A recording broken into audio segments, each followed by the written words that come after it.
Hi, and welcome to my second rant. So, today I want to talk about a few things kind of bundled together.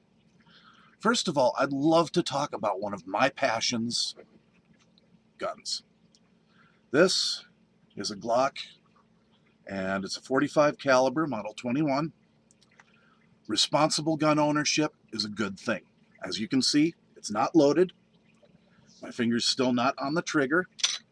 Chamber has, in fact, been cleared, but I'm still not pointing it anywhere I don't intend to shoot. That's the thing. Responsible gun ownership is a good thing. And that brings me to my main topic, the Las Vegas shooting. Now, of course, specifically liberal politicians, their first instinct, go after guns. Guns really are not a bad thing. They're a machine. They're nothing more. They're an unintelligent machine. They're not computerized. They're not anything. They are just mechanics. Have to clear it. There we go. It's just nothing but a bunch of parts put together. As you can see, I took my slide off, and there's nothing here that can harm you. Spring. Oop. Of course I drop it. I always do. Okay, my work surface isn't very good for this. Here's the barrel. There it is. Got to find the camera. That's where the bullet comes out. Obviously, there's not a bullet in there. There's a bullet. I fully cleared my chamber and everything before starting this video. That's where the bullet goes in. This is the handle of the gun. This, I think, is probably what most people think of as being the body of a gun. It's not. It's just a handle. You've got your trigger assembly built inside. You can see how all that works there. Your firing pin is built into your slide. That's on this side here. The firing pin is right inside there. And all these parts work together to launch a projectile, a bullet. Now, these things by themselves are harmless. It's not until they get into the hands of somebody who, for one reason or another, has gotten it into their head that they want to kill people. It's not the gun's fault. The gun did not do this. The gun did not kill 50 people in Las Vegas. It didn't happen. The gun was an instrument, no more than a knife, or a spear, or a sharp stick, or a fucking spoon. When are we going to start banning cars because drunk drivers kill people? Notice, I didn't say the cars kill people. Drunk drivers kill people. Crazy people shoot people with guns. It's not the gun's fault. It's not the law-abiding citizen's fault. I am a law-abiding citizen. I even went to the extent of going to a couple of police officers I saw stopped on a side road talking to each other. I was out driving around on my motorcycle with my girlfriend after I'd taken a couple of the neighborhood kids and their mom for a ride. I just drove, pretty much around the block, which, the blocks here, the real blocks, the big blocks are pretty big. It's, well, for those of you that don't know, I'm in Detroit. I don't think I hide that at all. And I don't care who knows. I just don't want people showing up at my door just knocking because they were in the neighborhood. I don't mind getting to know people. But my private life is my private life. There are things that will not be discussed in these videos that are my private life. Most of my private life will be discussed. That's kind of the point of this whole thing. I was thinking about it, and I was thinking about what would a therapist ask me about these videos. And I think the first thing I came up with is, how is playing games online, which is most of what this channel is so far, Yes, I'd love to be a Let's Player professionally. Maybe it'll happen, maybe it won't. Most of my life right now, since I can't work and I haven't been able to work for 3 years, most of my life is games. And I figured, okay, I'm journaling. Why not go ahead and play some games online? I started with Subnautica. I plan on doing the Final Fantasy series. I'm right now thinking, yes, the entire series from 1 all the way up. Maybe not. We'll see. I don't know. No promises. No promises about anything on this channel. This is just me living my life, doing what I enjoy doing. So anyway, going on with what I was saying about the motorcycle ride.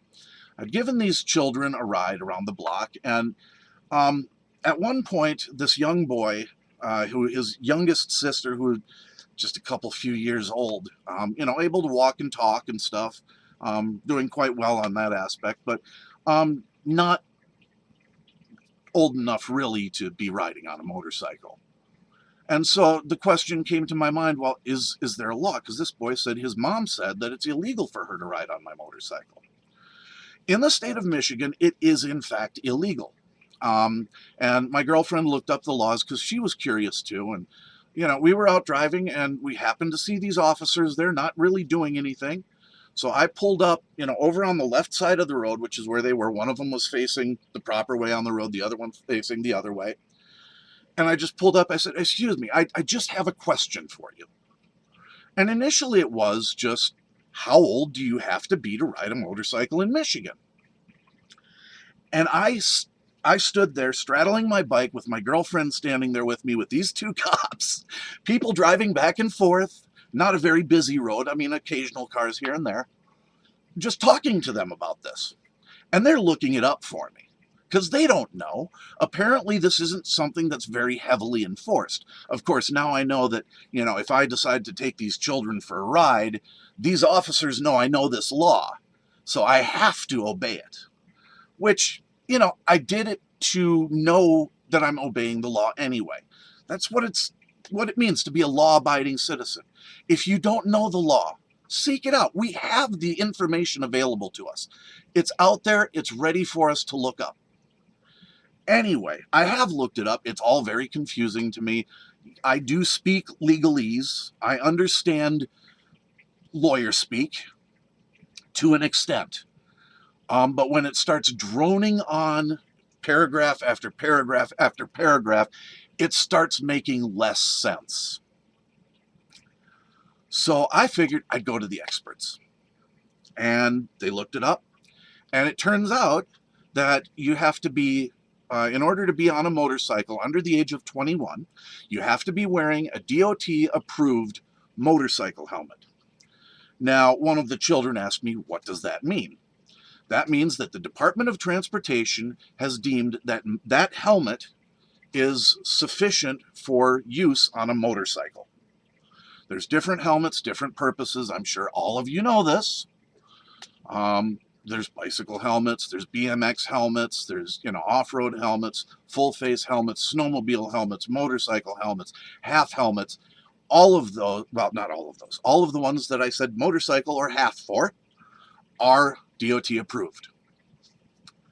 I don't know about the pricing. I just know this is the law. Now, if you are too short to reach the foot pegs on the passenger seat, you are not legal on a motorcycle in the state of Michigan.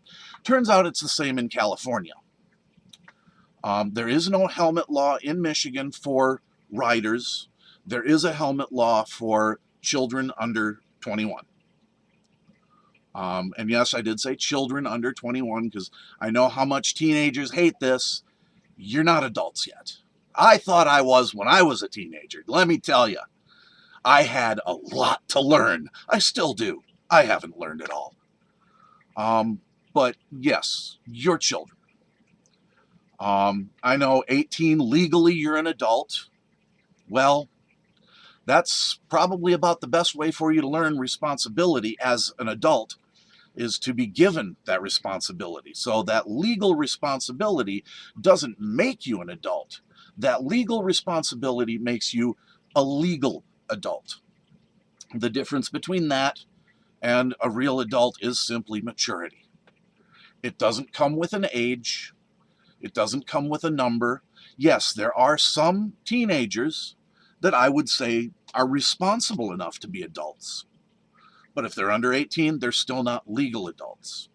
So you have to have that combination of things. And the law has decided that basically, with drinking and motorcycles, if you're under 21, you're not an adult. Now, that doesn't mean that you can't get your motorcycle license. I don't know about that. I didn't ask about that. But maybe you can. So that's being a law-abiding citizen. I didn't know the law. I went and asked. Now I know. So, same thing with guns. Now, they will say that this person that did this atrocious act in Las Vegas bought the guns legally. Sure. Okay. He bought the guns legally. He went through the federal checks. There's not a whole lot more we can do other than banning guns. And banning guns is a bad idea because there's not a single criminal out there who's going to care that guns are banned. That's why they're criminals. They break laws. They don't follow laws. Now, I'm not going to say there's not a law out there that I break, because yes, there is. I speed. I forget to use my turn signal once in a while. I mean, there's probably some silly laws out there that have been forgotten about that aren't enforced anymore that I've broken. You know, like, oh, I don't know, in the state of Minnesota, walking across the border with a duck on your head. I've never done that, but for some reason, it's a law. And that tells me that somebody at some point in their life did that, and someone else was offended. Okay, message to lawmakers out there. Being offended is not a reason to make a law. Being offended is a part of life. If you're not offended by something out there, then you have no sense or sensibility. Because there's something out there that offends everybody. You know what offends me? People getting offended by the littlest shit. It's bullshit. You want to be offended because somebody said the word fuck? Well, fuck you. It's a fucking word. Get over yourself. Get over the fact that somebody used this terrible word. And just shut up. If you're that offended, go home. If you can't stand that somebody out there might, because they, stubbed their toe, or because their foot got ran over by a car, or because they got hit by a car, if you're going to get offended that they stand up or they go, fuck, don't go outside.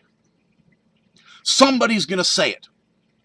Same thing with all those other words in the language. And this one's really going to get people. The one that offends me the most is the word nigger. Yes, I said it. No, I'm not going to censor it. No, I do not use it in daily language because it's not a word that I personally accept. However, I know people say it. And being offended that somebody called you that or something just makes you weak. If you can't stand somebody saying something bad to you, so much to the point that you think it needs to be a law, you need to grow a fucking pair and stop fucking whining. Because that's all it is. Stupid fucking whining. Shut up. If you feel that you're being offended, go away. You don't have to make everything a law. It doesn't have to be illegal to say the word nigger. I don't call anybody a nigger, but it's a word originated from the word Negro, which is the race of the black person. It's not an insult unless you take it as an insult. The only reason you're insulted by it is because you think it's a bad word. Get that out of your head. It's a fucking word. My God, the number of people that get offended in this world today are fucking insane. Just get over it. Live your life. It says right in the Bible, live and let live. Not in so few words, but basically, yeah. And it depends on the translation, too. There's so many goddamn different Bibles. That's one of the reasons I hate to talk religion, even though I am a religious person. I don't talk the Bible, I talk my beliefs. I know the Bible. I've read the Bible, several different versions of it. And that's why I know that the Bible means different things depending on which version you're saying. And a lot of people out there are going to say, no, it's all the same. Bullshit. When you look at it, right down to the bare brass tacks, the words that construct the sentences and everything, it's all different. And the meaning changes with it. Like, people who get offended by people who eat meat. Well, you know what? If you're a Christian, you're a sinner. Because God himself gave us dominion. Now, what does that word mean? Dominion. That means we decide what happens with it. God gave us dominion over the plants and animals. Now, the smart thing to do is to manage that. To not take too much, to allow nature to flourish, to not take over. That's the smart thing to do. There's nothing wrong with that. As a matter of fact, a lot of people say that this here United States is running out of land. Bullshit. I drove truck for a year. Drive through this country. See how much of this country is open land. And you will see we're not running out of land. Everything's fine. Everybody just likes to get worked up and offended, and they like to make excuses for it. That's what this country's running out of land is. It's an excuse. That's what global warming is. It's an excuse. It's an excuse to tax us and to regulate what we can and cannot do because somebody got offended. In the case of global warming, somebody got offended that all these people are flying around in jets. And they said so publicly, and then immediately got on their fucking private jet and acted like a fucking hypocrite.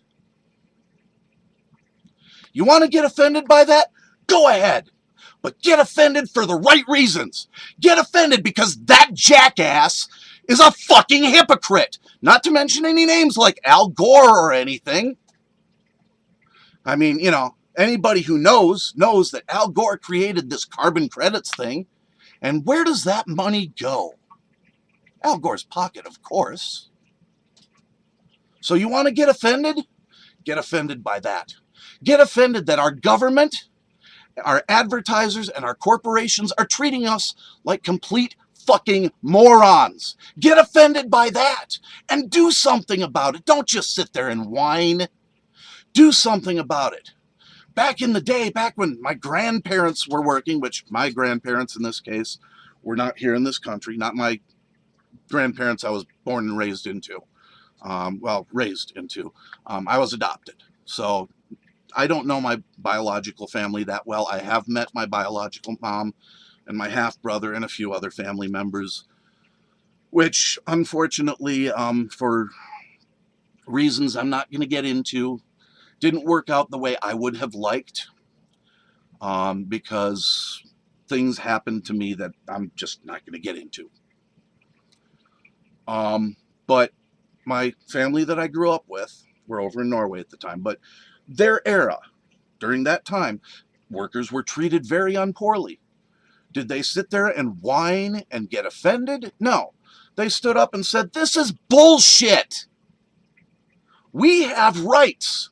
We have God-given rights that no country, being government or their people, can take away from us.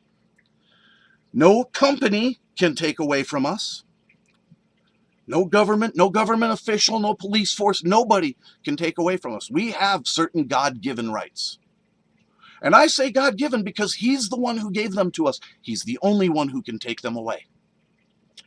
Those God-given rights are the right to speak, the right to protection, the right to know who accuses you of a crime, our 10 basic Bill of Rights laws.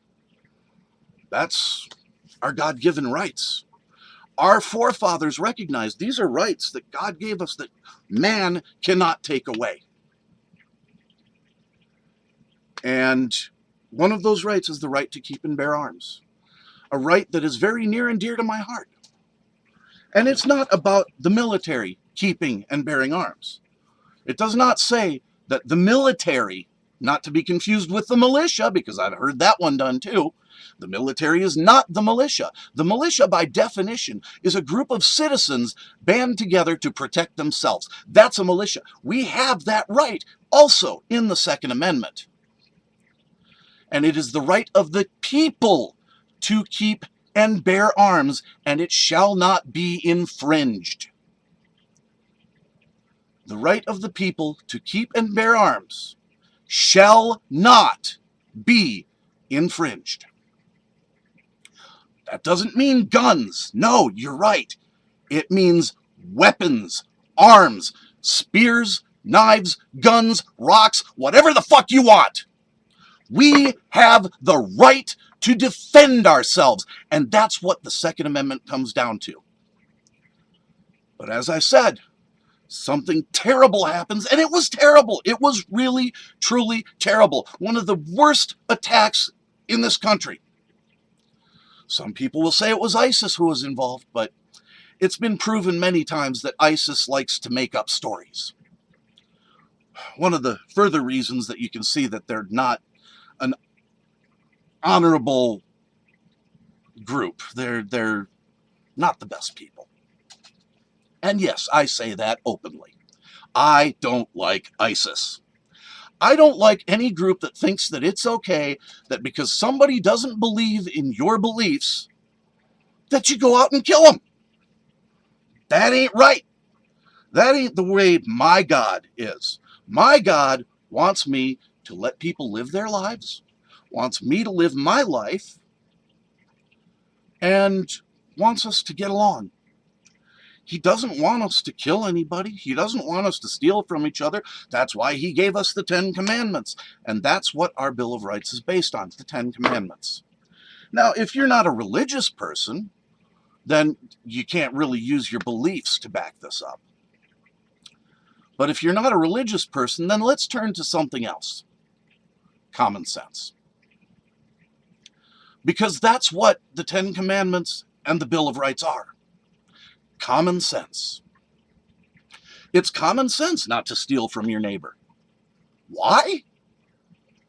Who wants to live next door to somebody who might kill him? It's not common sense to give people space on the roadway. Why? Well, people are greedy. They want to get to where they're going faster. They want to make more money faster, whatever. Fine. But you know what? Common sense says you do that, you might get hurt. So I guess what I'm saying is before imposing all these laws, or before encouraging all these laws, or before voting for people who want to place all these laws on us, remember, it's common sense. I guess it all comes down to common sense. Just think before you speak. Think before you react. Just plain think. Use this thing up here between your ears, behind your eyes. It's there for a reason. And it ain't there just so you can sit on your ass and do nothing. One of our greatest gifts that God gave us was the human mind. The finest, best working machine out there. There's nothing that has a lower failure rate than the human mind. Yes, the human mind does fail. Like any other thing in this universe. There is nothing in this universe. I challenge anybody to this. There's nothing in this universe that's without fail. Things happen. Things get in the way. And yeah, some people might say, oh, well, death is without fail. Sure. How about the people who have near-death experiences? If they did actually die, I think death failed. Granted, death eventually claims them in the end. But it's a hiccup. It's a glitch.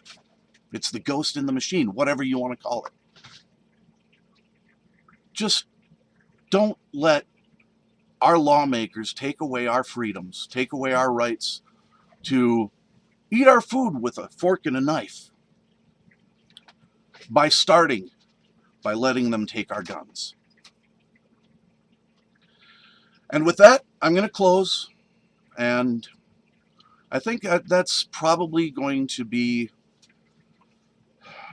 kind of my closing slogan. Don't just do it. Just think first. I'll talk to you in my next video. Have a good one.